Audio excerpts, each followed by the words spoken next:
19장 자기장입니다.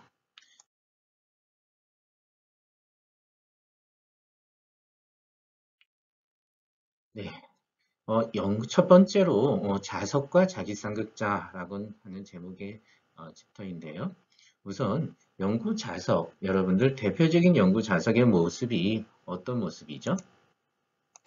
네, 연구 자석의 모습으로 여러분들이 배운 것은 대표적으로 아마 초등학교 때부터 가지고 실험을 했던 N극, S극, 한쪽엔 빨간색, 한쪽엔 푸른색이 칠해져 있는 막대 자석일 것입니다. 그리고 그 막대 자석 주변에 철가루를 뿌려주면 일정한 모양으로 늘어선다 라고 해서 그것을 자기력선이라고 했습니다. 그 철가루가 밀도가 매우 높은 부분에서는 그 자기력의 세기가 커진다라고 하는 것도 알고 있고요. 나침판을 갖다 놓게 되면 그 나침판의 N극이 가리키는 방향이 바로 S극이 되겠죠. 그 나침판에 N극이 가리키는 방향을 갖다가 연결하게 되면 그 N극의 연결 방향이 바로 자기력선의 방향이고 자기력선을 그릴 수 있는 방법이었어요. 그리고 이러한 두 개의 막대 자석이 지금 존재하는데 하나밖에 안 보인다고요? 네, 나침판도 하나의 작은 막대 자석이라고 볼 수 있죠. 네, 그래서 자기력을 받아서 서로 힘을 주고 받는데 얘네들은 공통점을 보면 두 개의 극을 가지고 있고 두 개의 극이 하나의 형태의 물체를 가지고 있기 때문에 자기력을 나타내는 두 개의 극을 갖는 쌍극을 갖는 하나의 물체다. 그래서 자기 쌍극자라고 부릅니다. 자기 쌍극자라고 부르는 걸 보니까 여러분들 기억나는 게 있죠? 바로 두 개의 극을 가지고 있고 하나의 물체처럼 행동하는 전기 쌍극자죠. 네, 그래서 분극된 형태의 원자를 전기 쌍극자라고도 볼 수 있다고 했습니다. 자, 우리는 이렇게 유사성을 가지고 전기에서 배웠던 것을 자기에서 다시 한번 개념으로 정립을 하고 또 자기에서 알고 있던 개념으로 조금 어려웠던 전기를 공부할 수 있습니다. 자, 그러면 궁금증이 있는데요. 전기 쌍극자는 분극 형태로 되어 있다라고 말씀을 드렸고 이 마이너스라고 하는 것은 때로는 전자가 다른 원자로도 이동을 하고 아니면 대전시켜서 문지르게 되면 얘는 다른 물체로 이동을 할 수도 있는데요. 여기 있는 N극과 S극을 사람들이 쪼개려고 노력을 해 보았습니다. 그러면 N이라고 하나의 요소, S라고 하는 요소, 그래서 자석의 원인 되는 물질을 찾을 수 있을 것이다.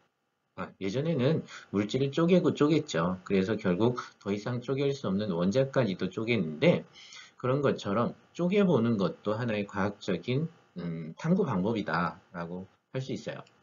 자, 그래서 이걸 쪼개했는데 결과적으로는 어떻게 됐어요? 네, 결과적으로는 쪼개도 N극과 S극은 사라지지 않고 그대로 남아있더라라고 하는 거죠. 그럼 이것이 언제까지 남아있었어요?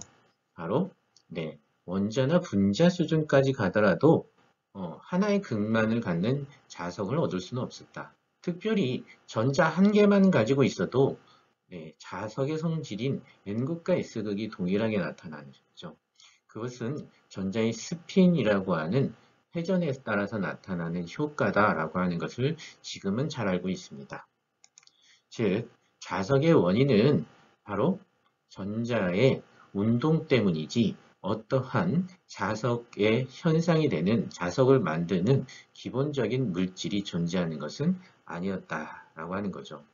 그래서 자기력과 전기력, 자기현상과 전기현상이라고 하는 것은 동일 물질인 전하 때문이다라고 하는 것이고 전기장은 전하가 움직이던 가만히 있던 간에 항상 만들어지는 것이지만 자기장은 전하가 정지해 있을 때는 만들어지지 않습니다. 항상 운동할 때만 만들어지는 것이다 라고 하는 것이죠. 자, 이번에는 두 번째 소단원으로 자기장과 자기선속의 의미를 알아보는 것으로서 첫 번째 자기력과 자기장의 크기를 정의를 해 보도록 하겠습니다. 자, 우리가 자기력이라고 하는 것을 방금 전에 어떻게 해서 만들어진다라고 했냐면 운동하는 전하가 있으면 그 전하 주변에는 자기장이라고 하는 것을 만들고 또 그 자기장 내에 또 다른 운동하는 전하가 오면 그 전하는 힘을 받게 되는데 그 받는 힘의 크기를 자기력이라고 정의할 수 있어요. 다시 한번 자기력이라고 하는 것은 자기장 내에 놓여있을 때 움직이는 전하가 받는 힘의 크기다라고 할 수 있습니다. 어렸을 때는 자석 사이에 작용하는 힘이라고 할 수 있었죠.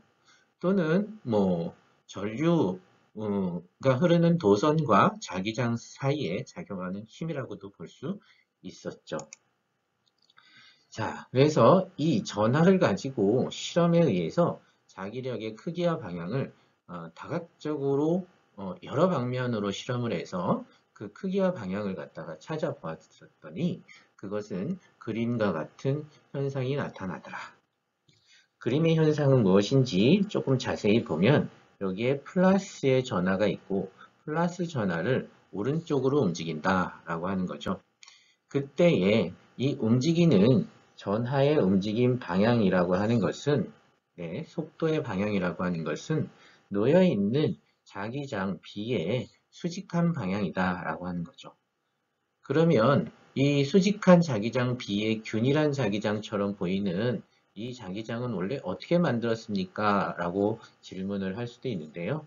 간단하게 이쪽에 N극 자석을 놓고 이쪽에 S극 커다란 S극 자석을 놓게 되면 그 사이에는 전기장처럼 축전기 내부의 전기장처럼 균일한 자기장이 만들어지겠죠.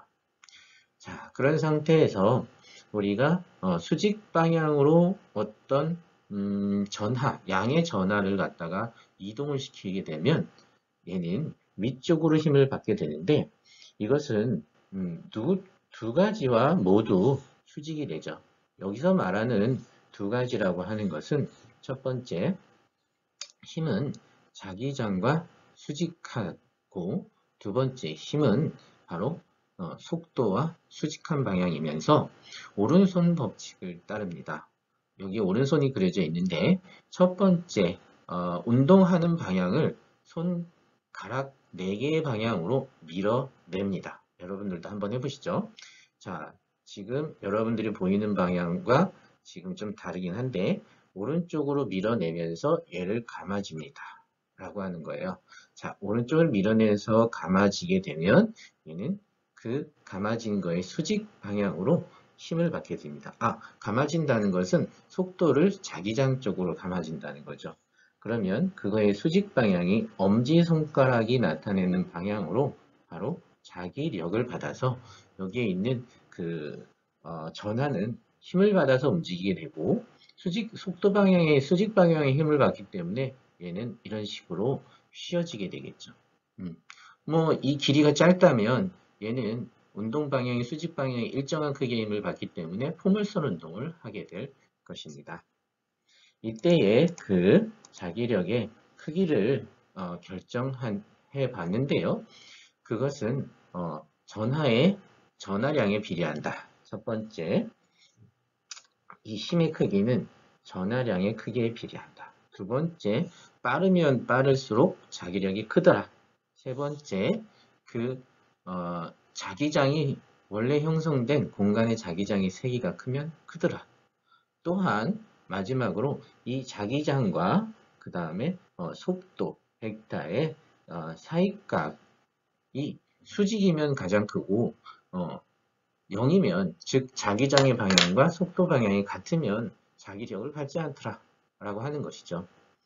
자, 이런 결과를 가지고 자기력을 다음과 같이 간단하게 쓸 수 있었습니다. 여기에서 FB라고 하는 자기력이라고 하는 것, 이것은 벡터겠죠. 그리고 속도라고 하는 것도 벡터고 자기장이라고 하는 것도 벡터입니다. 그랬을 때 두 벡터의 곱을 했을 때 사인 값이 나오기 때문에 우리는 이 가운데에다가 어떤 표시를 해줬냐면 크로스 곱이라고 하는 것으로 표현을 해줬습니다. 이것이 자기력의 정의입니다. 자, 그러면 이렇게 자기력을 정의할 수 있었으면 이 자기력의 정의를 가지고 자기장의 크기도 우리가 표현할 수 있는데 그 크기는 바로 QV분의 B라고 해서 자기력을 이미 알고 있어요. 자기력은 뭐 다른 방법으로도 충분히 측정할 수 있기 때문에 여러 가지 방법으로 측정할 수 있죠. 자기력을 갖다 집어넣고 그 다음에 전하의 전하량과 그 전하의 운동 속력을 갖다 알게 되면 자기장의 크기를 알 수 있는 것이죠. 이때 그럼 자기장의 단위는 뭐가 되겠습니까? 라고 한다면 힘의 단위인 뉴턴, 그 다음에 Q, 전하량의 단위인 C, 그 다음에 여기에 있는 속도의 단위라고 하는 것이죠. 속도의 단위 미터 퍼 세크. 자, 그런데 여기에서 쿨롱 퍼 세컨이라고 하는 건 암페어라고도 바꿀 수 있죠. 네. 그래서 전류가 흐르는 도선도 똑같은 자기력을 받습니다. 그리고 이 전체를 줄여서 우리는 테슬라라고 하는 단위를 씁니다. 여러분들 기억을 해보면 자기장을 어떤 개념으로 처음 여러분들이 배웠었냐면 자기장이라고 하는 것은 지금 여러분들한테 보여준 이런 표현보다 다른 방식으로 하지 않았을까요? 바로 플럭스를 면적으로 나눴던 것 같아요. 그래서 이것을 자기장의 크기다. 그리고 이 플럭스는 웨버고 그다음에 미터 제곱이다 라고 하는 것으로 배웠었어요.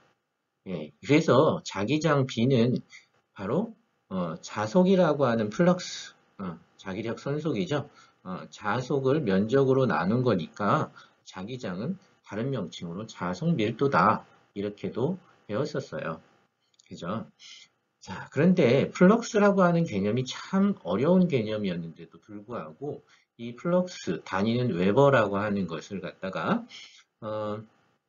자기력 선속이다 또는 자기력선의 개수다, 개수에 비례하는 값이다 이렇게 우리가 개념적으로만 알고 암기했던 것 같습니다. 실제로 우리가 자기장의 세기를 측정하는 방법은 자기력선의 개수를 갖다 셀 수는 없죠. 그래서 이렇게 자기력을 간접적인 다른 방법으로 측정하는 방법을 사용하는 것이 더 좋을 것 같습니다. 자, 그런 다음에 이제는 전하가 받는 힘을 두 가지를 정의를 했어요. 하나는 전기장에 의해서도 힘을 받고 또 하나는 움직이면 자기장에서도 힘을 받기 때문에 전기장과 자기장 속에 언제든지 놓여 있는 전하가 받는 힘의 크기는 전기장과 자기장의 단순 합이다라고 볼 수 있습니다. 그때 이게 만약에 벡터라면 얘네들도 벡터적으로 합하는 것이 좋겠죠. 이런 것을 로렌츠 법칙이라고 합니다.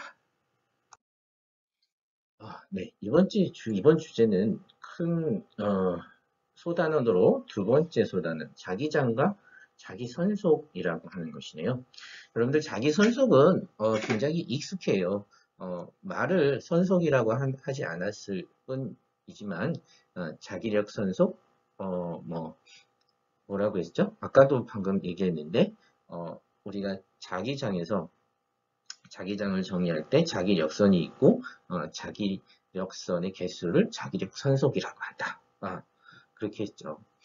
자기장이 존재할 때 우리가 플럭스라고 한다면 면적과 그 자기력선의 곱으로 표현할 수가 있었죠. 그런데 이 플럭스는 스칼라 값이기 때문에 그 곱을 할 때 자기력선과 면적 벡터가 나란할 때는 가장 큰 값을 가지고 수직할 때는 어떤 면을 지나가는 자기력 선속이 없기 때문에 0을 가졌죠. 그래서 스칼라 곱이다 라고 하는 것. 뭐 얘가 우리가 방향이 일정한 방향이 아닐 수 있기 때문에 적분 형태로 표현을 해 준 것입니다. 마찬가지로 자기력 선속의 정의는 앞에서 정의했던 모든 선속의 정의처럼 전기장 선속처럼 바로 네, 이렇게 어떤 면을 통과하는 바로 어, 자기장과 그 면 벡터의 스칼라 곱으로 표현할 수 있다라고 하는 거죠. 여기에서 그림에서 나온 것처럼 면을 DA라고 작게 잡고 그때 면 벡터의 방향은 면의 수직한 방향이죠. 그 다음에 자기장이 이렇게 놓여 있으면 자기장이 균일하게 이렇게 어떤 방향으로 놓여 있으면 이 면 벡터와 그 다음 자기장 벡터의 사이각을 파이라고 하고 그랬을 때의 선속의 값은 B 도트 DA라고 하면 된다라고 하는 거죠. 그 B 도트 A를 갖다가 전체 면적에 대해서 접근하게 되면 그것이 총 자기장 선속이다. 이렇게 자기장 선속을 정의한 이유는 바로 이것 때문이겠죠. 바로 가우스의 법칙입니다. 우리가 전기장에서 가우스 법칙을 정의해서 많은 전기장을 구했던 것처럼 자기장에서도 가우스 법칙을 적용을 한번 해보자라고 하는 것이죠. 특별히 오른쪽처럼 막대 자석이 만드는 자기장이 있을 때 그 주변에 어떠한 얼마만큼의 큰 자기장이 있는지 바로 가우스 법칙과 같은 자기장 속에서의 가우스 법칙을 적용한다는 거예요. 자, 그래서 나침판을 하나의 가우스 폐곡면이라고 한다면 이라고 써요. 여기 나침판을 하나의 가우스 폐곡면이라고 본다는 거죠. 가우스 면을 잡을 때는 우리가 이렇게 어떤 소자를 통해서 걔를 가지고 이렇게 폐곡면을 잡았죠. 이게 나침판과 비슷하게 잡은 거고요. 또는 뭐 이렇게 잡을 수도 있죠. 또는 이 전체를 하나를 잡을 수도 있어요. 가우스면. 그쵸? 이렇게도 잡을 수 있어요. 뭐 아니면 N극만 가지고도 잡을 수 있겠죠. 이렇게. 좀 잘 안 보이기 시작하네요. N극만으로 가우스면을 잡는다면 뭐 이런 식으로 잡겠죠. 그런데 공통적으로 어떤 식으로 가우스면을 다 잡던 간에 어떤 현상이 벌어지냐면 그 가우스면을 통과해서 지나가 버립니다. 들어온 것과 나간 것이 어떻게 잡아도 똑같게 되는 거죠. 그렇게 되면 R자 플럭스의 크기는 0이 되겠죠. 그렇죠. R자 플럭스의 크기가 0이라고 한다는 것을 갖다가 표현한 것을 가우스, 자기장에서의 가우스 법칙입니다. 자, 그러면 이거는 무엇을 말합니까? 네, 이것은 그 플럭스 내부에 전하가, 알짜 전하가 없다는 것처럼, 여기서 알짜, 뭐예요? 자하 또는 자석의 원인이 되는 물질이 없다는 거죠. N극 S극을 통째로 다 크게 이렇게 크게 잡아도 결국 나간 것과 들어가는 것이 똑같아요. 즉, 가우스 법칙을 자기장에 적용하게 되면 항상 플럭스는 0이 되고 그런 것은 무엇을 물리적으로 의미하느냐면 바로 그겁니다. 바로 네, 자기장의 원인이 되는 물질은 홀극 하나의 원인이 되는 물질이 N극 하나의 물질, S극 하나의 물질, 뭐 전하와 같은 하나의 독특한 하나의 성질을 갖는 물질이 없다라고 하는 것이죠. 네, 알자 자하라고 하는 것이 없다라고 하는 것이 가우스 법칙의 의미가 될 수 있습니다. 이번에는 자기장 내의 전하의 운동 그리고 그것을 어떤 쪽에 응용해서 사용할 수 있을까라고 하는 것이죠. 균일한 자기장이 그림과 같이 놓여 있다라고 생각하고 그 다음에 수직 방향으로 입사된 전하가 있다라고 합시다. 방금 전까지 지속적으로 자기력의 크기와 방향을 배웠어요. 로렌츠 법칙으로 배웠고 그것은 어떻게 표현이 가능했냐면 자기력의 크기와 방향은 전하가 어떤 속도 벡터를 가지고 움직였을 때 자기장과 크로스 프로덕트로 표현이 되고 이때 크기는 QVB 사인 세타가 될 것이고 그 다음에 방향은 VB를 감아주는 수직한 방향이 될 것이다 라고 하는 걸 배웠죠. 그리고 이때 뭐 만약에 V가 오른쪽이다. B는 만약에 뭐 이렇게 위쪽이다 라고 조금 바꿔보면 F는 어느 쪽이겠어요? F는 자, 이쪽 방향이 힘의 방향이 되겠죠. 자, 이것을 우리가 이용할 수 있는 것은 어떤 것들이 있을까라고 하는 거예요. 그림처럼 거대한 자기장을 크게, 굉장히 크게 이렇게 표현을 해놨어요. 여기에서 그림에서 X라고 하는 것은 이렇게 X라고 하는 것은 자기장이 들어가는 방향이죠. 들어가는 지면을 뚫고 들어가는 방향입니다. 라고 하는 거예요. 이렇게 한 면이 조금 다시 그릴까요? 자, 지금 여러분들이 보는 요게 하나의 면이다 라고 생각을 하는 거죠.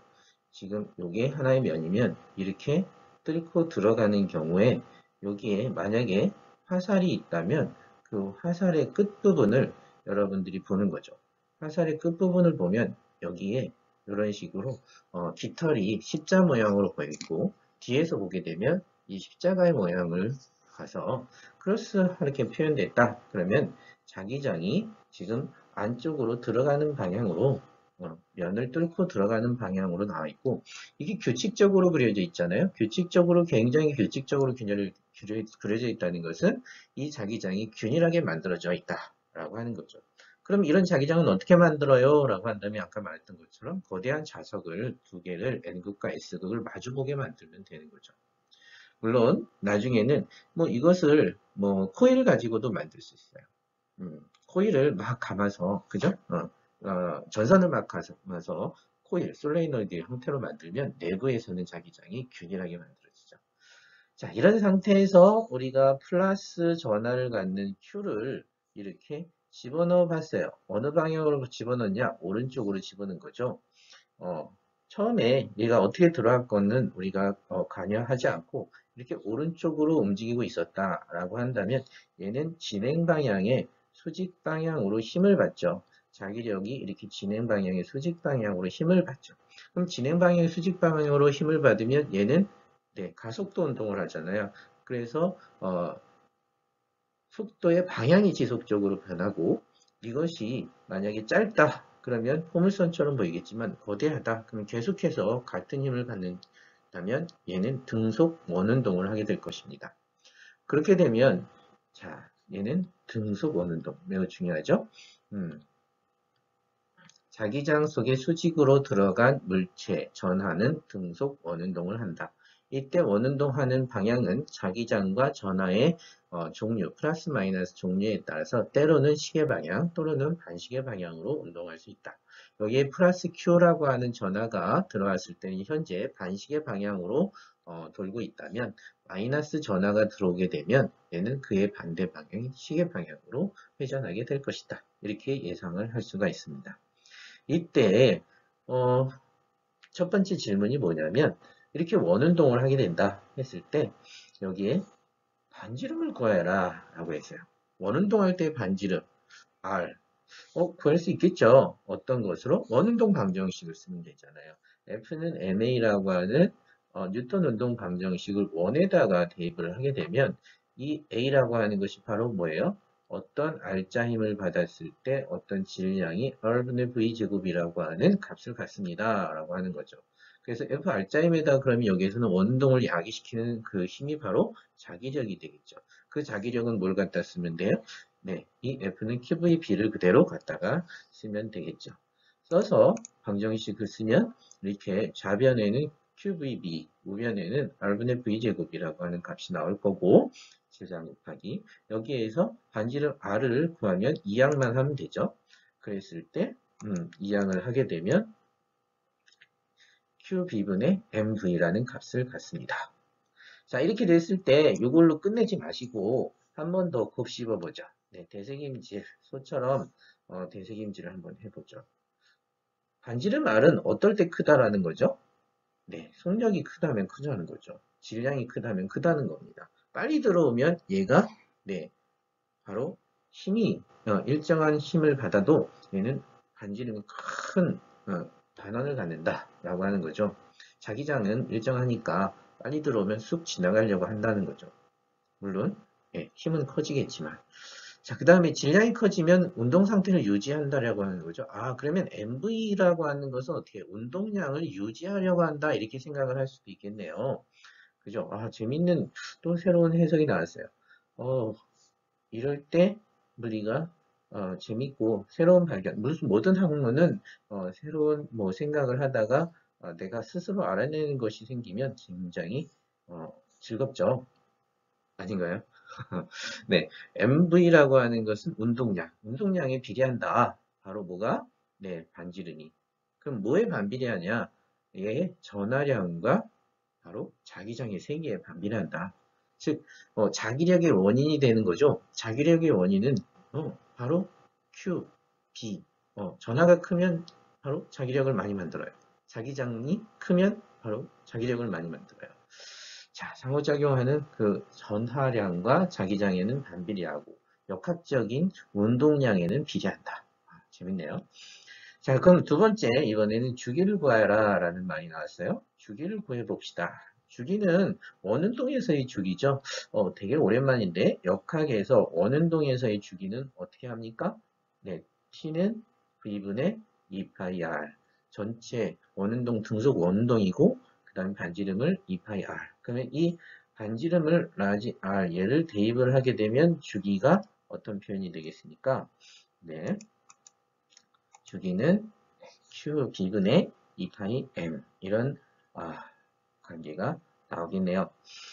자, 그럼 이것을 왜 했느냐? 자, 반지름과 주기를 이용을 해서 바로 응용하는 장치가 있기 때문이죠. 자, 응용하는 장치를 한번 살펴볼까요? 그것은 첫 번째 질량 분석기, 두 번째 사이클론이라고 하는 것입니다.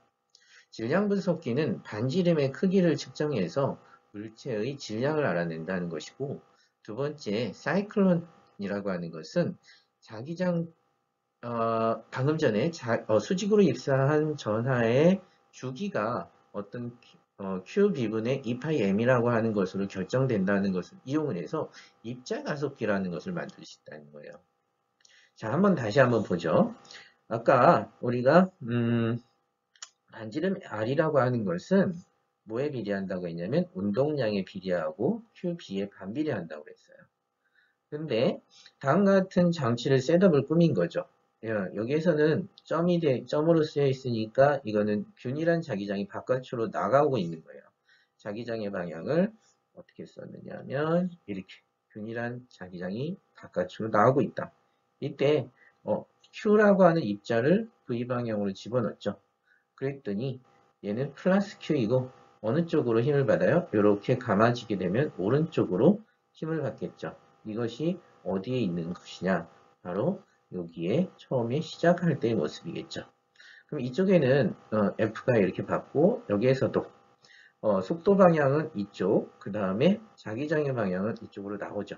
자기장의 방향, 그러면 VB 하면서 감아지면 힘의 방향은 아래쪽이죠. 이렇게 힘은 구심 쪽으로 향하고 일정하게 받는다는 거죠. 이때에 소스 전하의 소스에서 플러스 Q라고 하는 입자를 갖다가 어떤 알고 있는 속력 V를 갖다가 줘서 여기다 입사를 시키면 그것은 우리가 전이차를 얼마 벌어주냐 이 소스 원에다가 하면 이 속력 V를 알아낼 수 있고 이 속력 V를 수직으로 이렇게 일정하게 입사시키고 나서 여기에 검은색으로 칠해 있는데 여기는 사실 형광물질이라고 생각을 하면 좋아요. 여기에 형광물질을 여기다 이렇게 발라놨고 거기에 어떤 입자가 왔을 때 부딪혔을 때 여기서 빵 하고 소리는 안 나겠지만 네 여기서 빵 하고 빛이 발산이 되겠죠. 형광물질 내에서 번쩍할 거란 말이에요. 그 번쩍하는 위치를 우리가 알게 되면 우리는 질량을 알 수 있다는 거예요. 나머지는 다 알고 있어야 돼요. 위치 R을 알게 되면 네 우리는 질량을 알게 되고 그래서 우리는 아주 작은 입자의 질량을 바로 이렇게 자기장과 자기력을 이용해서 측정할 수 있다. 질량만 놔두기 이항을 해보면 질량은 V분의 QB R이 되죠. 나머지는 전부 다 측정 가능한 값이어야 질량을 알 수 있습니다. 자, 그런데 두 번째 이번에는 사이클로트론이라고 하는 입자가속기를 한번 어떤 것인지를 알아보면 수식에서 주기를 아까 구했죠. 이 주기라고 하는 것은 2파이 n분의 큐브이에요. 그럼 여기는 전하가 한번 들어갔을 때 전하의 전하량은 변하지 않는다. 그 다음에 여기에 수직 방향으로 존재하고 있는 자기장도 변하지 않는다. 2파이 m의 질량도 변하지 않고 2파이는 상수다. 라고 한다면 이 t라고 하는 것은 희한하게 뭐냐? 얘는 일정한 값이 됩니다. 매우 중요해요. 얘가 일정한 값이 됩니다. 라고 하는 거예요. 주기가 일정하다. 근데 뭐가 변해도 일정하냐라고 하는 것이죠. 살펴보면 이런 거죠. 여기 소스에서부터 이렇게 안쪽으로 발사를 했어요. 그럼 발사를 했으면 왼쪽에 있는 것처럼 뭐예요? 원운동을 한다는 거예요. 원운동. 원운동을 하는데 자, 여기에 어떤 구조물을 만들었냐면 네, 여기에 반원형의 자기장 그죠? 자기장 공급 장치를 만든 거예요. 이때 자기장은 안으로 들어가는 방향이겠어요? 아니면 나오는 방향이겠어요? 얘는 따져보면 이렇게 V 방향, 그 다음에 뭐 요 점에서 한번 봅시다. 여기에서 이게 우측 방향의 뭐예요? 이렇게 따지면 안 되겠네요. 요 점에서는 살짝 지우고 자 나오는 방향이 아니라 이번에 위쪽으로 올라가고 있는 방향이라고 여기 점에서 한번 크게 살펴볼게요. 이게 V 방향이고 그 다음에 이게 바로 힘의 방향이잖아요. 안쪽으로 힘을 받아야 되고 그러면 자기장의 방향은 VBF가 돼야 되니까 여기에서는 나오는 방향으로 자기장이 만들어져야 돼요. 이렇게 되면 이게 자기장의 방향을 균일하게 왼쪽 판에다가 만들어 놨다는 얘기예요. 그러면 얘는 원운동을 하기 때문에 이렇게 가는데 여기에서 사이에서 어떤 일을 벌어지냐면 여기에서 전기장을 걸어줘요. 그러면 전기장을 걸어주면 얘는 우측으로 가다가 쑥 가속을 하게 돼서 좀 빨라져요. 빨라지면 이 오른쪽 반원의 자기장 구역에서는 또 가속을 하게 돼서 얘가 어떻게 되냐면 반원이 좀 커지죠. 반원이 커진 반원을 하고 이때에도 힘을 받는 방향은 어느 방향이냐면 또 따져볼까요? 아래쪽으로 V라는 속력을 가지고 있고 안쪽으로 힘을 받아야 되니까 이 오른쪽 이 반원 형태의 자기장 공급장치의 자기장의 방향은 VBF, VBF 어때요? 예, 나오는 방향으로 만들어줘야 되겠네요. 그려보면 여기는 나오는 방향의 자기장을 이렇게 만들어준다는 거죠. 그러면 얘는 VBF. 네. 왼쪽으로 힘을 받게 돼서 원운동을 하게 되는데 단 반지름이 커지는 원운동을 하죠. 왜냐하면 이 안에서 바로 가속을 했기 때문에. 근데 이쪽으로 처음엔 전기장이 만들어졌는데 이쪽 반대로 갈 때는 전기장이 반대로 만들어져야 또 가속을 할 수 있어서 얘가 점점 회전하면서 빨라질 수 있는 거죠. 그럼 여기서 전기장에 의해서 얘가 가속을 하기 위해서는 전기장의 방향이 바뀌어야 돼요. 전기장의 방향이 바뀌어야 되는데 그것은 우리가 AC 전원을 갖다 집어넣어 주면 되고 그 바뀌는 주기라고 하는 것을 일정하게 줄 수 있어요. 교류 전원을 주게 돼서 여기에 뭐 전기장을 뭐 이쪽으로 플러스 이쪽을 마이너스의 전기장이 있다면 전기장을 이렇게 주는 거예요. 이렇게 주게 되면 어느 시간 동안에는 포지티브로 어느 시간 동안은 네거티브로 전기장을 줄 수 있고 그래서 이 주기가 일정하기 때문에 얘는 이 진동 전원이라고 하는 것을 사용했을 때 사이클로트론에서 원운동하는 자기장 속에서 원운동하는 이 물체의 주기와 완벽하게 동기화를 할 수 있는 거죠. 굉장히 신기한 일이에요. 이런 것을 이용하여서 자기장을 걸어준 상태에서 전기장을 위해서 이로 얘를 가속하고 반지름이 점점 커지는 것은 어쩔 수 없지만 반지름이 점점 커지면서 얘가 점점 빨라질 수 있다. 그래서 입자를 가속시킬 수 있다. 라는 것은 매우 재미있는 실험이죠.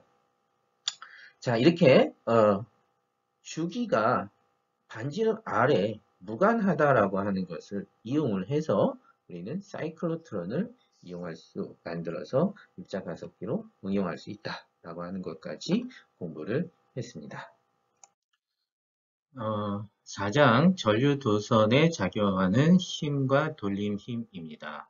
우선 전류 도선이 받는 힘의 크기를 정의하려고 합니다. 그림과 같이 전류가 흐르는 도선이 균일한 자기장 속에 놓여 있게 되면 전류도 힘을 받게 되는데, 그 이유는 내부의 전하들이 한쪽 방향으로 일정하게 VD라고 하는 드리프트 벨로시티, 유동 속력을 가지고 이동하게 되기 때문에 얘네들이 같은 방향으로 힘을 받게 된다는 것입니다. 자, 그러면 모든 전하들이 받는 로렌츠 힘 F는 QVB라고 하는 공식을 사용하되 전하들의 개수만큼 합하면 이 도선이 받는 힘이 되겠죠. 그래서 식을 다음과 같이 쓸 수 있습니다. 시그마 Q는 여기에 존재하는 모든 힘을 받는 전하들의 개수가 될 것이고요. 그 다음에 VD라고 하는 것은 전하들이 평균적으로 이동하고 있는 유동 속도가 되겠고요. 이때 자기장은 편의성을 위해서 이 전류의 방향과 즉 드리프트 벨로시티의 방향과 자기장은 수직 방향으로 해 놓았습니다. 그러면 자기장은 안쪽이고 그 다음에 전류는 우측이고, 따라서 힘은 위쪽으로 받게 되는 것입니다. VBF죠. 이쪽으로 감아지면 평면의 수직인 위쪽으로 힘을 받는다. 이때 VD라고 하는 유동 속도를 시간당 거리라고 해서 여기 L만큼 지나갔다, L만큼 지나갔고 그 다음에 시간을 T라고 한다면 식은 T분의 L, VD를 T분의 L로 변형시킬 수 있고, 여기서 T분의 시그마 Q라고 하는 것은 어떤 시간 동안에 흐른 전하의 총량이기 때문에 전류라고 쓸 수 있습니다. 그래서 ILB인데요. 이때의 속도의 방향과, 즉 도선의 방향과 그 다음에 그 자기장의 방향이 어떠한 90도가 아닌 임의의 각도 세타를 갖게 되면 ILB 사인 세타가 될 것이고, 그거에 따라서 도선이 받는 힘은 IL 크로스 B라고 해서 벡터의 표현이 되겠죠. 도선이 받는 것은 다음과 같이 힘의 벡터는 자기력이죠. L, 도선의 길이 벡터, 변이 벡터죠. 그 다음에 B, 자기장. 일정한 도선 전류에 어떤 전류에 일정한 전류가 흐르고 있을 때라는 뜻이죠. 그러면 어떤 시간 동안에 L만큼 가게 되죠. 그것이 얘의 속도가 되고요. 자, 그래서 우리는 앞에서 전하 하나가 받는 로렌츠 힘은 QV 크로스 B가 되지만 전하가 여러 개가 모인 도선 전류가 받는 힘의 크기는 다음과 같이 IL 크로스 B가 됩니다. 이번에는 돌림 힘에 대해서 공부하고자 합니다. 전류가 흐르는 도선은 앞에서처럼 자기장 속에 놓여 있을 때 힘을 받습니다. 따라서 특별한 구조로 만들어져 있는 전류가 흐르는 도선은 돌림 힘도 받을 수 있습니다. 그 특별한 구조라고 하는 것은 단순히 선형이 아니라 그 전선들이 특별한 모양을 갖게 되는데, 예를 들어서 이러한 면의 모양이라는 거죠. 지금 그림을 보면 자기장 속에 전선이 놓여 있는데, 이 전선은 면을 이루고 있습니다. 한번 볼까요? 자기장은 잘 안 보이겠지만 색칠을 해드리면 이런 식으로 균일하게 오른쪽으로 되어 있습니다. 그리고 면은 전선이 만들어내는 면은 이렇게 전류가 흐르잖아요. 그러면 네, 회전을 하면서 이렇게 하나의 면을 만들어내고 있습니다. 자, 이렇게 어떠한 면을 구성하고 있는 전선이 있고 그 전선에 전류가 흐르게 되면 우리는 이것을 자기 쌍극자라고 부를 수 있습니다. 자, 자기 쌍극자는 앞에서 뭐라고 했냐면 이런 것을 자기 쌍극자라고 했죠. 네, 바로 막대자석입니다. 막대자석이 왜 자기 쌍극자라는 이름을 가질 수 있다고 했냐면 두 개의 극이 가지고 있는 하나의 물체다 그래서 쌍극자죠. 자기적 성격의 N극과 S극을 가지고 있고 두 개의 극을 가지고 있어서 이런 자기 쌍극자 자석은 자기장 속에 놓여 있으면 움직이면서 회전도 하죠. 대표적인 예가 나침판을 들 수 있습니다. 나침판은 지구 자기장이라고 하는 곳에서 북극을 가르쳐 주는 거예요. 그래서 N극이라고 하는 것은 지구의 북극을 항상 가리키고 있죠. 다른 쪽으로 회전해 놓고 다시 손을 띄면 이 나침판은 계속 북쪽을 향하는 것을 볼 수 있습니다. 즉 돌아간다는 얘기죠. 자, 이때 돌아가는 힘을 바로 자기 쌍극자의 돌림힘이라고 얘기를 하고 먼저 정의를 있는 대로 읽어보면 돌림힘 토크는 벡터겠죠? 어떤 뮤라고 하는 값과 b라고 하는 자기장 벡터의 크로스곱이다. 이 뮤라고 하는 게 아직 모르겠죠? 근데 한번 예측할 수 있을 거예요. 여러분들 어떤 걸 예측할 수 있냐면 우리 이 앞장에서 전기 쌍극자라고 하는 것 그리고 그 전기 쌍극자가 전기장 속에서 놓여 있을 때 받는 토크 어떻게 정의를 했었죠? 토크는 네, 전기 쌍극자 모멘트와 전기장의 크로스곱이다 라고 했던 거죠. 기억이 잘 안 난다고요? 자, 보실까요? 자, 이렇게 그림을 그려드리면 여러분들 기억이 나죠? 바로 어디에 쓰여 있습니까? 토크라고 하는 건 전기 쌍극자 모멘트 P와 전기장의 크로스곱이다. 기억이 나죠? 이때 P는 뭐였습니까? 전기 쌍극자 모멘트로서 P는 네, 디스플레이스먼트 벡터에다가 Q 전하를 스칼라 곱한 것이다. 네, 마찬가지로 자기장에서도 뮤라고 하는 것이 자기 쌍극자 모멘트라고 부르고요. 이 자기 쌍극자 모멘트라고 하는 것은 어떻게 정의되느냐? 바로 자, 벡터량으로서 이렇게 면적이라고 하는 면적 벡터에다가 전류라고 하는 것을 스칼라 곱한 것이다. 라고 하는 것이죠. 정의의 패턴, 정의를 하는 패턴이 굉장히 유사하죠. 네.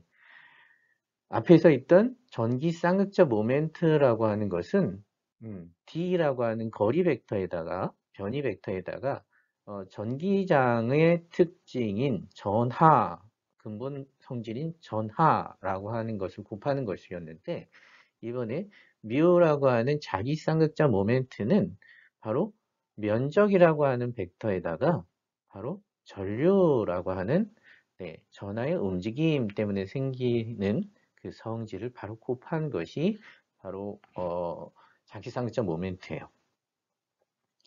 자, 그러면 이것을 조금 더 자세히 토크가 어떻게 이렇게 이렇게 뮤 곱하기 b로 만들어지는지를 갖다가 우리는 다음 장에서 공부를 할 건데 그 전에 우리가 이번 슬라이드에서 꼭 암기를 해 주셔야 하는 것은 바로 자기 쌍극자 모멘트의 정의입니다. 이것은 정의예요. 그래서 여러분들이 그냥 받아들여 주면 좋겠습니다. 자기 쌍극자 모멘트라고 하는 성질이 있는데 이 자기 쌍극자 모멘트라고 하는 것은 면적, 전류가 흐르는 도선이 어떤 면허를 이고 있을 때 그 면적 벡터에다가 네, 전류를 곱한 것인데 이 면적 벡터의 방향이라고 하는 것은 오른손 법칙으로 하죠. 면 벡터라고 하는 건 그 면의 수직인 방향으로 두 개의 벡터를 가질 수 있는데 여기서는 전류의 방향을 갖다가 감아줬을 때 그 면이 이르는 것과 수직의 엄지손가락이 일으키는 방향을 갖다가 면적 벡터의 방향으로 할 수 있고 그때 크기는 면적으로 나타낼 수 있어요. 그랬을 때 자기 쌍극적 모멘트 미우라고 하는 것은 개념적으로는 어떤 특징이냐면 바로 네, 어, 우리가 앞에서 역학에서 따지면 회전 관성 i라고 하는 것과 유사한 개념이죠. 즉, 이 i가 크면 회전하는 것이 계속 회전하고 있었으면 그 회전하려는 성질을 유지하려는 게 회전 관성 모멘트죠. 아니면 얘가 회전 관성 모멘트가 크다면 얘를 정지하고 있었는데 새로 회전시키려면 다시 처음부터 이제 돌아가게 하려면 정지했던 것이 돌아가려고 하면 힘들죠. 그것이 회전 관성이 큰 물질일수록 그래요. 물체일수록. 여기에서 자기 쌍극자 모멘트나 전기 쌍극자 모멘트의 개념도 똑같습니다. 바로 회전하려는 성질이 얼마나 크냐.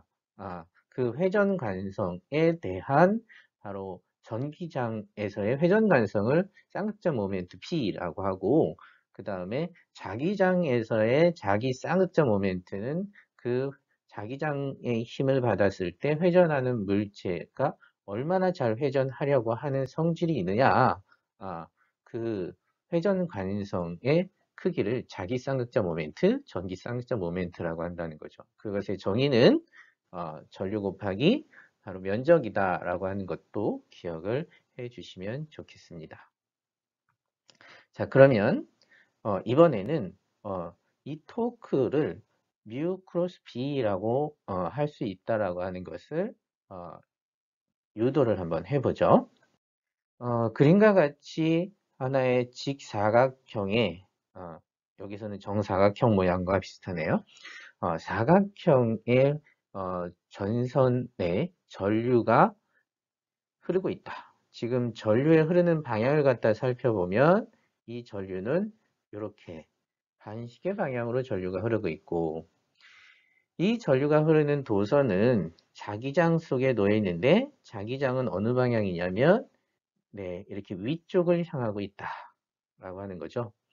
그러면 이 자기장 속에 놓여 있는 전류가 흐르는 전선은 힘을 받게 되는데 4개의 직사각형을 이루고 있는 모든 변들은 힘을 받는 방향이 아마도 다 다를 겁니다.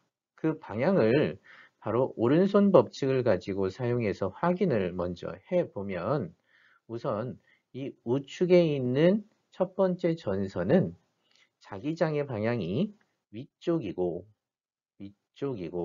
그 다음 전류의 방향이 이쪽이죠. 그럼 얘는 세타를 가지고 있는데 자기장과 전류 이때에 전류에서 자기장을 감아주는 방향으로 힘을 받기 때문에 IBF 그래서 이쪽으로 힘 F를 받겠죠.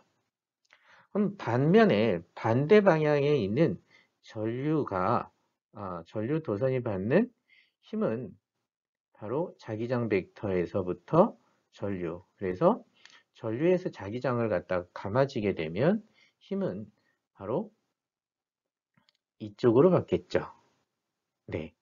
근데 이때 전류는 바로 반대 방향으로 흐르고 그다음에 받는 방향, 힘을 받는 방향도 반대 방향으로 갔는데 그 크기는 같을 것이므로 왜요? 얘는 I, L, B인데 회로에 흐르는 전류는 같고 길이도 같고 자기장 크기도 같고 그러면 그 크기는 같겠죠?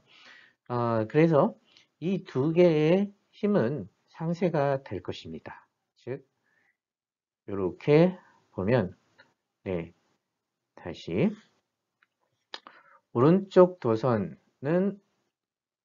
오른쪽 아래로 왼쪽 도선은 왼쪽 위로 힘을 받는데 그 크기는 같고 방향은 반대가 되죠. 그래서 얘는 네, 평형 상태를 유지하게 됩니다. 이 평형 힘은 이제 지우고, 그럼 위쪽 아래쪽에 있는 전선을 갖다가 생각해 보면 이 위에 있는 전선은 전류의 방향이 지금 이쪽 방향이죠. 전류의 방향을 우리가 붉은색으로 한번 표현을 해볼까요? 이쪽으로 전류가 I가 흐르고 있습니다. 그때 자기장의 방향은 위쪽이죠. 그러면 전류에서 자기장을 감아주게 되면 힘의 방향은 이렇게 안으로 들어가는 방향이 됩니다. 반면 요 밑에 있는 전류가 이렇게 우측으로 흐르고 자기장이 위니까 자, 이쪽으로 감아지게 되면 전류에서 자기장은 뒤쪽으로 힘 F를 받게 됩니다. 자, 그러면 이번에는 두 힘이 상쇄된다라고 볼 수도 있어요. 어떻게 보면 얘는 상쇄되냐면, 이 앞뒤 방향만 우리가 생각해 보면 얘네들은 크기가 같고 방향이 반대이기 때문에 상쇄되면 0이에요. 하지만 이 힘은 이 물체를 갖다가 움직이지 않게 하는 것이 아니라 돌아가게 만들겠죠. 중심에서부터 얘가 벗어나 있기 때문에. 그죠?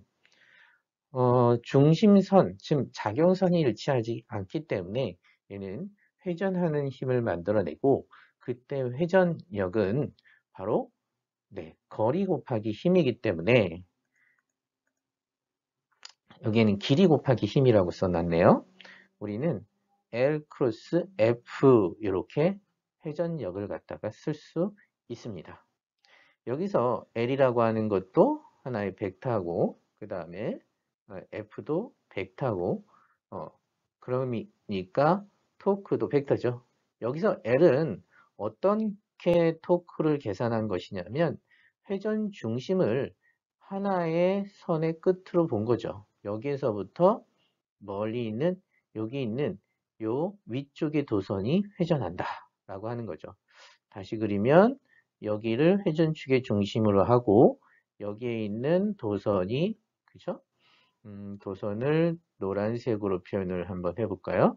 그러면 잘 안 보일 것 같아서 굵은 노란색으로 표현을 해보면 얘를 하나의 전류가 흐르는 도선이라고 하고 얘는 회전을 하게 되는데 이 회전축 X의 중심을 기준으로 해서 이렇게 회전하게 되겠죠. 세타. 자, 이때의 L 크로스 F 중에서 F라고 하는 힘은 바로 전류가 자기장 속에서 받는 힘 IL 크로스 B 그 크기는 ILB 사인 세타. 그런데 B와 L은 직각을 이루고 있으니까 ILB만 쓰게 되겠죠. 이것을 대입을 하게 되면 L이 두 번 들어가서 L 제곱으로 되고요. 그 다음에 F 이때의 ILB라고 하는 것들을 벡터로 다 표현을 할 수 있고 그렇게 되면 L제곱이라고 하는 값의 벡터에다가 B라고 하는 자기장의 벡터의 크로스 곱이다 라고 표현이 가능할 겁니다. 그런 다음 이것을 우리가 보면 IL 제곱이라고 하는 것은 전류 곱하기 면적이었죠. 가로 곱하기 세로. 그러면 이 IL 제곱을 우리는 앞에서 자기 쌍극자 모멘트라고 정의했기 때문에 우리는 토크를 뮤 크로스 B다 라고 정의할 수 있는 것입니다. 여기에서도 얘네들은 다 벡터 값입니다.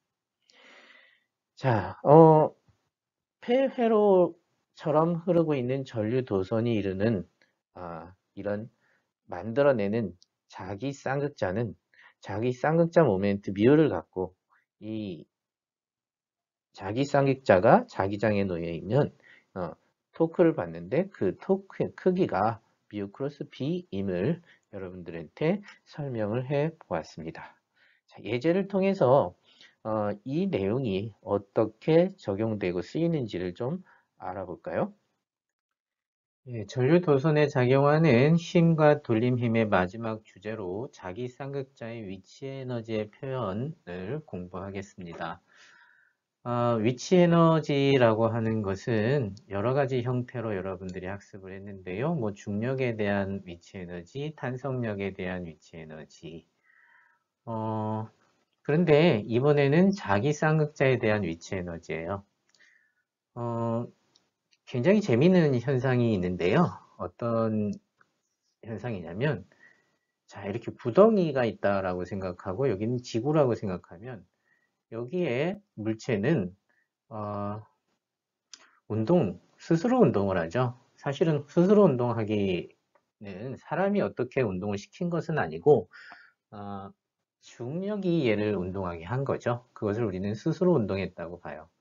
그런데 얘는 올라갔다가 다시 떨어지면서 왕복 운동을 하게 되고 주기 운동을 하게 됩니다. 이러한 현상은 다른 예에서도 볼 수 있는데 바로 용수철을 갖다 수평으로 설치해 놓은 상태에서 얘를 갖다 A만큼 끌어당겼다가 놓으면 얘는 마이너스 A까지 왔다 갔다 하는 주기 운동을 하게 되죠. 이런 운동을 포텐셜 에너지로 해석하면 굉장히 편해요. 여기에서 포텐셜 에너지는 최대값, 여기에서는 최소값이 되고 포텐셜 에너지의 최대값, 여기는 최소값이 됩니다. 즉 물체는 포텐셜 에너지의 최대값과 최소값 사이를 주기 운동을 한다는 거죠. 그리고 여기 최소값은 힘의 평형점이 됩니다. 가만히 물체가 여기에 놓여 있다라고 생각한다면 중력과 수직항력이 평형이 되죠. 물체가 여기에 있다라고 하는 것은 아무것도 늘어나지 않은 상태에 있으니까 알짜임이 0인 상태가 됩니다. 지금 왼쪽에 그림을 갖다가 자기 장을 그려놨는데 이걸 90도 바꿔서 보면 N극과 S극이 있고 여기 자기장 B가 존재합니다. 여기다 이렇게 코일을 갖다 놨는데요. 코일을 이렇게 수평 상태로 놓게 있는 상태에서 얘를 갖다 아주 조금 비틀어 주게 되면요. 즉, 이 수직에 대해서 이렇게 어떤 각도 세타만큼 얘를 비틀어 주면요. 이 비틀어진 각도에 대해서 반대 방향으로 토크가 저절로 작용을 해요. 그래서 얘는 이 상태에서 왔다 갔다 하는 진동 운동을 하게 됩니다. 그것을 이제 왼쪽에서 그림에서 한번 다시 보면 이거를 갖다 수직으로 바꿔 놓고 얘를 갖다가 사이드 뷰를 갖다 보면은요. 우리가 이렇게 임의로 파이만큼 얘를 갖다가 비틀어 주게 되면 토크는 이 비틀어진 것에 반대 방향으로 작용을 하게 돼서 얘는 진동 운동을 이렇게 한다는 얘기죠. 여러분들이 이런 현상을 본 적이 있는지 모르겠는데 만약에 고등학교 때 실험을 열심히 많이 하는 학교라고 한다면 전동기 만들기라고 하는 것을 해본 적이 있을 거예요. 그리고 전동기가 막 돌아가다가 뭐 다른 요인에 의해서 얘가 멈추게 되면 그 어떤 평형점을 중심으로 막 진동하는 것도 본 적이 있을 것이고 그 현상을 바로 이렇게 해석을 할 수 있을 것입니다. 함께 보여주면 좋을 것 같은데요. 자, 우선 이 정도로 개념 공부를 하고 그러면 실제로 그럼 위치 에너지의 표현이 어디일까, 어떻게 될까라고 하는 것을 알아보려고 합니다. 자, 이거 다 지우기 전에 여러분들 기억해 주는 것은 지금 이 상태, 즉 자기장의 수직한 방향으로 이 코일이 서 있는 상태, 이것을 우리는 저는 각도가 0도를 기준으로 삼는데요. 이때는 평형점이고 알짜힘이 0이기 때문이죠. 이것을 기억을 해 두시고 이제 식 전개를 해 가려고 합니다. 자, 위치 에너지를 정의하고 할 때 우리는 바로 할 수는 없고 보통 1의 크기를 계산해서 위치 에너지를 정의하죠. 여기에서도 마찬가지로 1의 크기를 정의하는데 전기장이라고 하는 전기 이력이 스스로 일을 한다 해서 이때 일을 하면 에너지의 변화량의 마이너스 값이 1, 보존력이 해준 일은 보통 이렇게 쓰죠. 자, 그래서 자기력이 자기 쌍극자를 회전시키는 일인데 회전력이 하는 일은 토크 곱하기 각도로 표현을 하잖아요. 그 과정은 다음과 같고요. 힘 곱하기 ds는 호의 길이인데 호의 길이는 rd파이라고 쓸 수 있고 그것은 fr을 갖다가 다시 토크의 델타 파이, d파이라고 쓸 수 있습니다. 근데 마이너스를 붙여줬는데요. 마이너스를 붙여준 이유는 파이 방향을 갖다가 우리는 0도, 지금 이 상태를 0도에서부터 쭉 이렇게 돌아가면 수직 방향으로 증가하는 방향이다. 즉 반시계 방향이 증가하는 방향이다라고 여기다가 일단 처음에 제가 이제 생각을 해줬고요. 그리고 토크 방향은 그거에 대한 반대 방향이기 때문에 지금 색깔로 다시 한번 표현을 해주면 여기에서 각도 방향과 자기력, 토크의 방향은 마이너스 반대 방향이기 때문에 여기에다가 마이너스를 붙여주었습니다. 자, 그래서 우리는 이 각도를 토크와 파이의 변화량 이것이 반대이기 때문에 도트 프로덕트에서 마이너스가 붙어진다. 이렇게 이해를 해 주시고요. 이것을 토크를 우리는 자기력이니까 자기력 토크를 쓰게 되는데 그것은 자기 모멘트로 다음과 같이 표현할 수 있죠. 뮤 크로스 b가 자기 토크고 이때 크기를 나타낸다면 둘 사이의 사이각 파이로 나타낼 수 있습니다. 이 사이각 파이라고 하는 것은 희한하게도 아까 저희가 정의했던 중심에서부터 이 회전하는 코일의 각도와 동일하게 됩니다. 위에 있는 그림을 보면 여러분들이 확인할 수 있는데요. 자기장의 방향은 위쪽이고 그거에 대한 노멀 벡터 방향, 즉 뭐가 노멀 벡터? 이 코일이 갖는 노멀 벡터의 자기 모멘트 방향이 이루는 각도는 파이가 동일하게 됩니다. 자, 그래서 이것을 갖다가 적분을 할 때 적분 구간을 저는 2분의 파이에서 파이로 주었습니다. 그 까닭은 바로 2분의 파이에다가 이 코일을 자연스럽게 놔뒀을 때 저절로 파이로 내려가면서 자기력이 작용하면서 이 물체를 회전시킬 수 있기 때문이죠. 그래서 2분의 파이에서 파이만큼 얘는 자연스럽게 돌아갈 것이고 그때 돌아가는 임의의 각도 파이에서의 에너지, 즉 E를 갖다 구하는 거죠. 그러면 수식을 전개하게 되면 사인 파이는 마이너스 코사인으로 바뀌고 이 그림이 사실은 지나쳤는데 적분 구간을 갖다가 2분의 파이에서부터 파이를 갖다가 얘기해 준 거죠. 이렇게 수직으로 2분의 파이라고 하는 것을 그림상처럼 나타나면 전류에 의한 자기장에 의한 자기력이 작용하기 때문에 자연스럽게 돌아간다라는 그런 의미였습니다. 자, 그래서 사인 파이는 코사인 파이가 되는데 마이너스 코사인이 되고 앞에 있는 마이너스와 얘가 없어지게 상쇄가 되고 2분의 파이에서 파이까지 적분을 하게 되면 파이를 대입하면 그대로 파이고 2분의 파이를 대입하게 되면 코사인 2분의 파이는 0이니까 결과적으로 네, 이렇게 나오게 됩니다.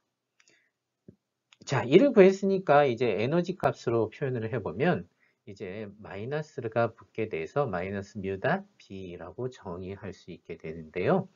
이렇게 정의를 한 결과를 가지고 위에 있는 값들과 앞에 있는 현실들에 있는 그림들과 한번 생각을 조금 더 해보면 자, 여기에서 써볼게요.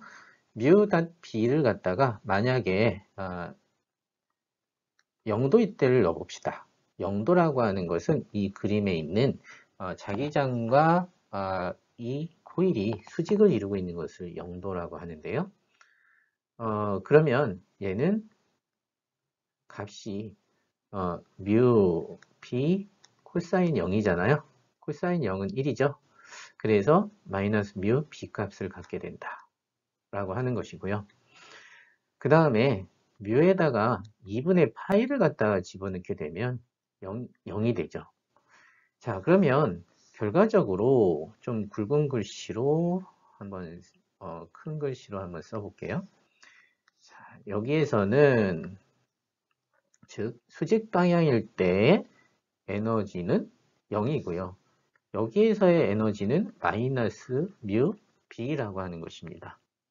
그래서 이것을 갖다가 우리가 그래프로 한번 표현을 해 보게 되면은요. 그래프.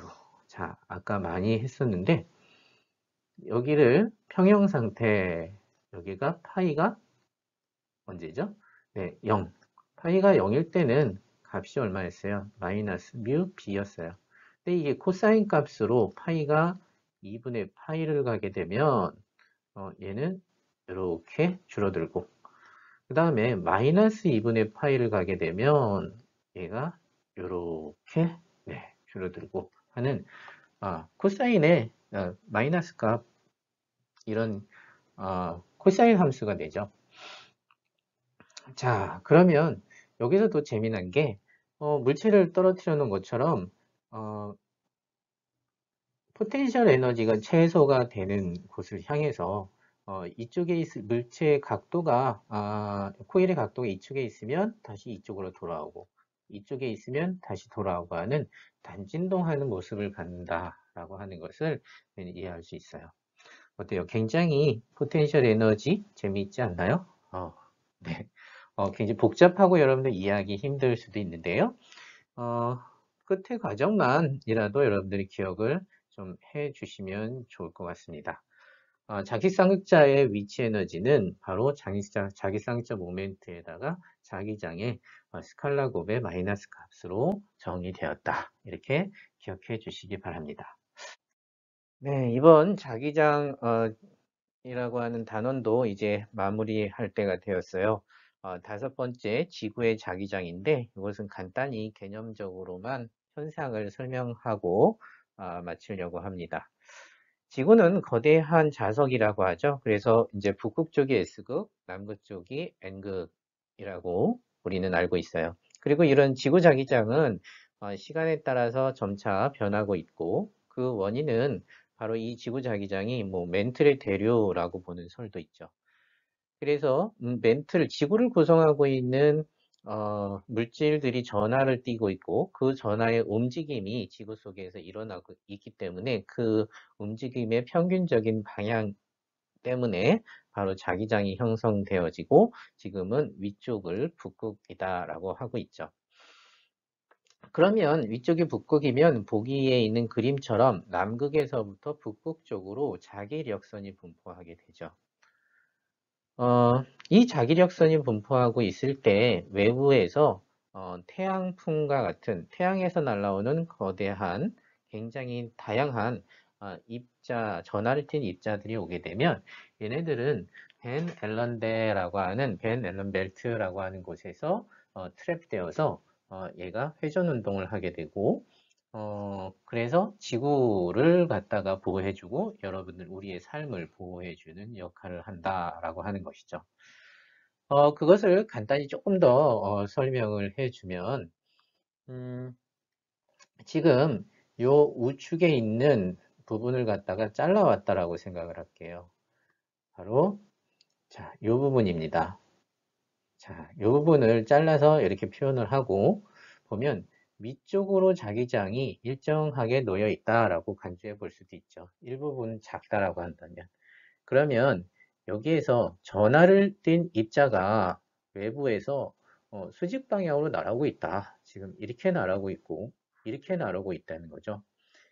또는 뭐 여러 방향으로 날아왔다.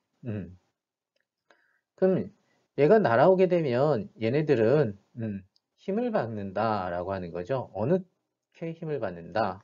여기에서 조금 수정을 해야겠네요. 이렇게 날아오면 안 되겠네요. 자, 요 방향만 살려놓고 얘가 이렇게 날아왔다. 그러면 여기에 접선 방향으로 날아간다. 이렇게 V라고 생각을 하고 이때 수직 방향으로 힘을 받기 때문에 전하를 띤 입자는 자기장에 의해서 힘을 받죠. V 크로스 B 방향으로. 그 공식은 뭐였어요? 로렌츠 힘이라고 해서 힘은 Q V 크로스 B였죠.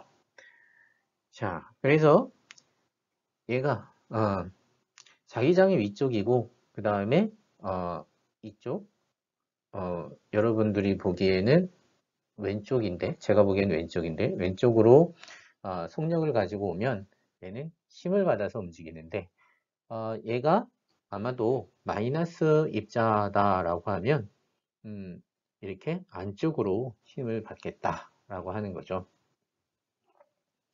그러면 얘는 여기에 걸려서 이렇게 회전 운동을 하게 된다라고 하는 거고, 뭐 플러스 입자다라고 하면 반대 방향으로 회전 운동을 하겠죠. 이것처럼 플러스 입자가 다가와도 얘는 반대 방향으로 회전한다. 그 회전하는데 처음에 들어오는 속도 벡터의 방향이 완전히 수직이 아닌 경우 얘는 대각선으로도 들어올 수 있고, 대각선으로 들어오게 되면 얘는 나선 운동을 하게 되겠죠. 즉 이 수직 방향으로는 힘을 받지만 수평 방향으로는 힘을 받지 않기 때문에 원래 속도 방향 그대로, 이쪽 방향 속도는 그대로 가지고 있고 이쪽은 회전 운동을 하게 되는 거죠. 따라서 얘는 나선 운동을 할 수가 있다라고 하고, 이 입자들이 나선 운동을 하게 돼서 결과적으로는 어디에 가면 다 모일 수 있게 될 수 있냐면 극지방으로 가게 되면 모일 수가 있고, 그 극지방으로 떨어지게 될 때 우리가 이러한 현상도 나타나죠. 이 지구장기장 효과 때문에 바로 오로라라고 하는 현상이 나타날 수 있다라고 하는 것까지 말씀을 드립니다. 자, 어쨌든 지구 자기장이라고 하는 것이 현재 존재하고 있고, 이 지구 자기장 때문에 우리는 안전하게 살아가고 있는 것 중에 하나다라고 하는 거죠. 자, 그러면 여기까지 자기장 단원을 모두 마치는 것으로 하도록 하겠습니다. 네, 수고하셨습니다.